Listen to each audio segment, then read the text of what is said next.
And it's about to get super, super, super juicy because I'm finna come at some of y'all.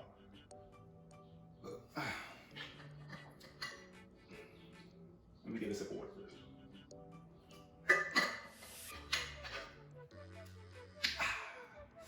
So what's up, guys? Today I just want to talk to you about building your credit score from scratch. Whether you have a credit card, doesn't really matter. I'm gonna go over some tips on how to do that, so tap in.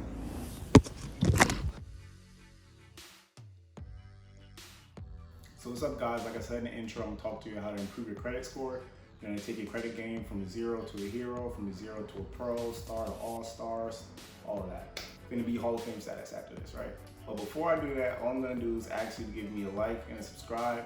Much appreciated. All right, so let's just hop right in, right? So the first thing I wanna just emphasize on, I feel like a lot of people don't talk about this enough, right? Is being an authorized user on someone else's account. And this person could be your mom, your dad, your sister, your brother, your boyfriend, girlfriend, husband, wife, whoever, right? You just wanna find someone that you could trust and you know has some good credit habits. And I'm gonna go into a little bit why. So when you become an authorized user on someone else's account, essentially you're gaining all the power, all the benefits of having a credit card, being able to use it, and the perks that come with it, but you're not gonna pay that bill at the end of the month. You're not responsible for paying that bill at the end of the month, which is kind of cool, right? The flip side of that is the person whose account that you're on, you want them to be responsible, right? That's why I say find someone that you could trust, because I mean, let's be real, a lot of us out here, even some of you watching this right now that have credit cards for years, some of y'all don't practice good habits. Some of y'all don't pay your balance in full. Some of y'all don't pay your bills on time, right?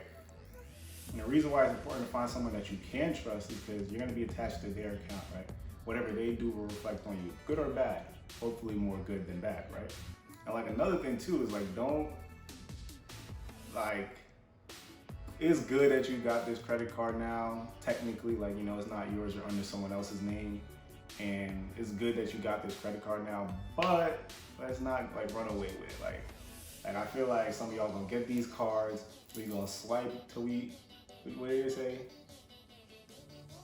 Whatever, you're gonna shop till you drop, you're gonna swipe till you fly. I don't even know, right? But you're gonna keep using it because again, you're not responsible for it. And to be honest with you, just a little bit inconsiderate, but hey, so you wanna find someone that you trust and you wanna make sure that they can trust you too and that you're responsible for it. And the last thing with just the authorized user too, I feel like our generation is so infatuated with this instant gratification thing, right? And I'm gonna talk about this so much throughout this video.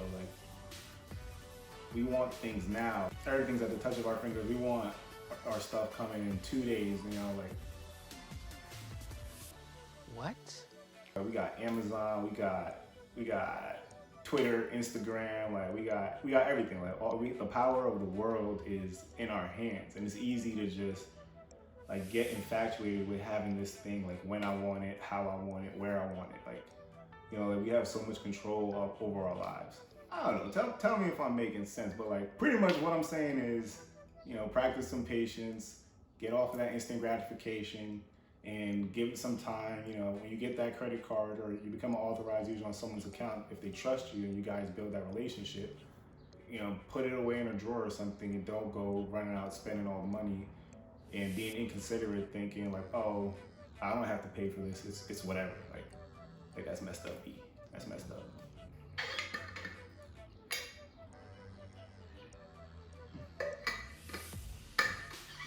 Kind of wet the lips a little bit.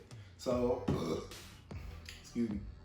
So the next thing I would say is you have this thing you have a thing that you call what I like to call a credit builder loan, right? So I'm gonna use a popular service to try to explain this. I don't know if you guys have seen these ads out here from a company called Self, right? So what Self does, and these credit card builder loans will do, essentially, they give you a loan of some amount, right? Let's say it's $1,000, and you'll pay that $1,000 off over a year's time, 6 months time, year and a half, however long the term is. And while you're paying back that loan, you're building your credit, because now you have this loan on your credit. Now you have this loan on your credit history, and it's showing that you're making these on-time payments throughout that entire loan term. And at the end of the day, when everything is all done paid for, let's say you paid that $1,000 off in a year later, you now have this money, $1,000, to go do whatever you want with it. So it's also even like a good motivational tool to take you from $0 to a savings of $1,000. It also builds your credit score. This next one I'm about to talk about is an unpopular opinion, just from some people that I've talked to, but I think it's pretty effective, right? Like if you're out here and you're paying rent, and you have rent, you got your utilities, you got your cell phone bill, just any recurring bill like that, you can use services like RentalKharma or LevelCredit, or even Experian Boost. Experian is one of those credit bureaus. They advertise this kind of service. And essentially the service will take your bills that you're paying and find a way to put it on your credit report. And that shows, again, on-time payments, recurring payments, build your credit history. Like, that's the theme of this. So I'll drop the link to those 3 services down below. You can check them out. All right, we already talked about becoming an authorized user. We've talked about getting your utility bills and your rent put on your credit report. We talked about using services like Self to get a credit builder loan. But another popular way, another way that a lot of people have gone is just open a credit card up. If you're a college student, it's a lot of student credit cards out there. Almost every major bank and financial institution offers these, like Capital One, Wells Fargo, Chase. Discover is one of like those big ones too. They have a lot of really good cards. So if you're interested in knowing my top best cards to start off with, in my opinion, right now in 2021, let me know. I'll drop a video on that.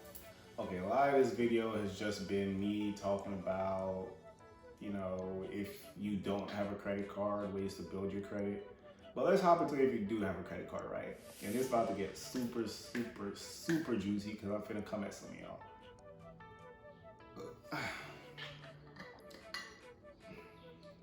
Let me get a sip of water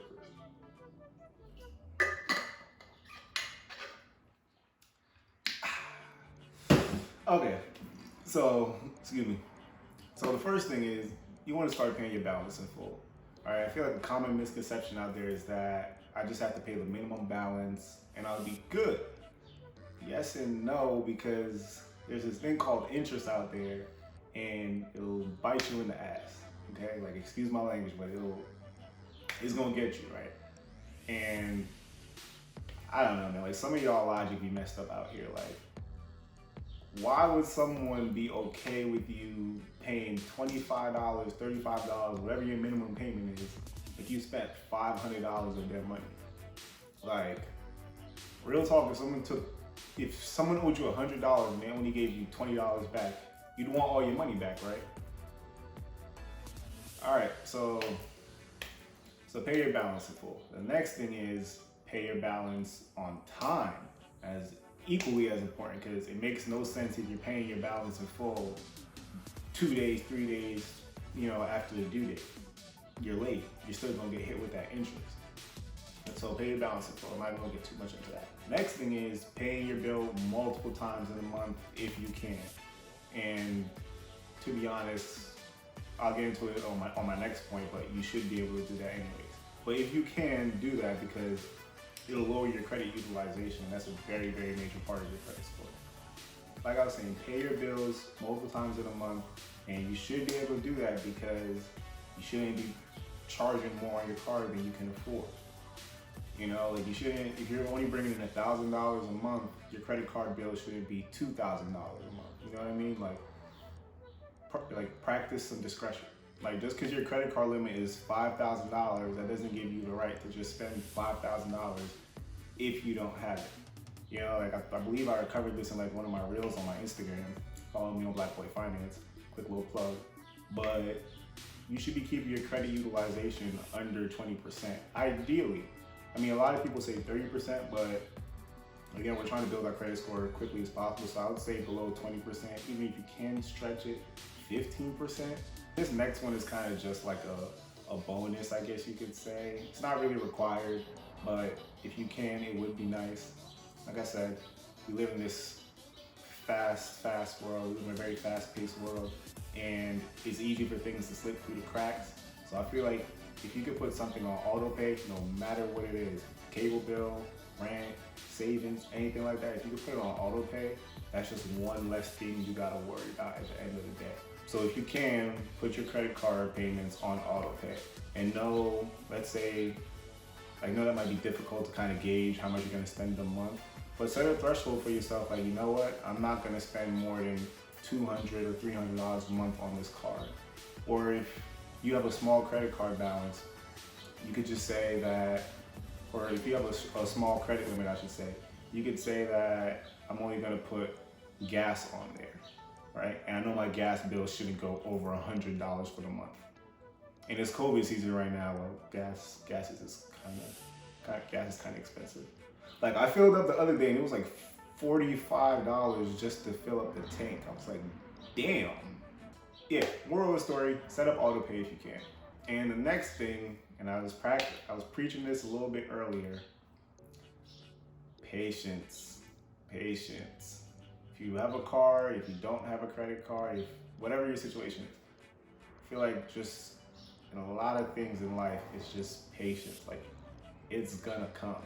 If you can't afford to buy this new pair of shoes or this handbag right now, don't. Like, it's gonna come. Preach. Save up for it.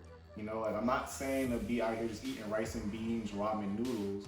You know, treat yourself. Like, I'm a big proponent of that. Like, if you know me, you know, like, there's nothing wrong with treating yourself. Just don't hurt yourself in the process. Don't hurt your future self in the process. All right, I just went through a whole bunch of stuff, and I just wanted to do a quick little accountability check. So if you learned something from this video, maybe you realize you were doing something completely wrong, or maybe you realize you've been doing everything right, you know, just drop a like for me, you know, comment, and share this with somebody else.